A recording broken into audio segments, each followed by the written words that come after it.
வணக்கம் மக்களே. இந்த அரசியல் கட்சிக்கெல்லாம் எப்படி வருமானம் வருது தெரியுங்களா? மெயின் கான்ட்ராக்ட் மட்டும் தாங்க. அதாவது ஒரு வேலை அப்படின்னா அதை டெண்டர் மூலமாக போட்டு அது யார் கான்ட்ராக்ட் இருக்காங்களோ அவங்களுக்கு தான் போகும்.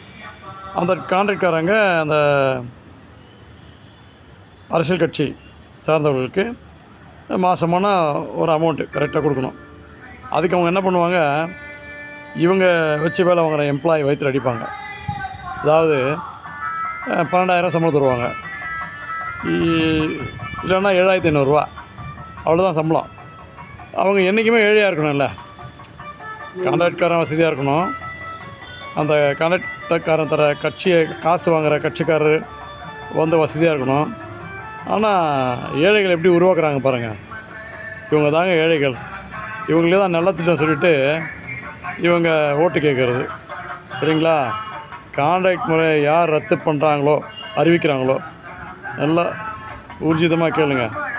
கான்ட்ராக்ட் முறையை யார் ரத்து பண்ணுறான்னு சொல்கிறாங்களோ தேர்தல் அறிக்கையில் அவங்களுக்கு ஓட்டு போடுங்க சார். ஓட்டே போடாதீங்க, விட்டுருங்க, நோ ப்ராப்ளம். ஏழைங்களையே இவங்க தான் உருவாக்குறானுங்க. ஏழைங்களை உருவாக்கிட்டு நல்லா திட்டாங்களாம். அப்புறம் ட்ரான்ஸ்ஃபர் காசு, அதுக்கப்புறம் ஒரு அப்பாயின்மெண்ட், வேலைக்கு அப்பாயின்மெண்ட்னாக்கா காசு.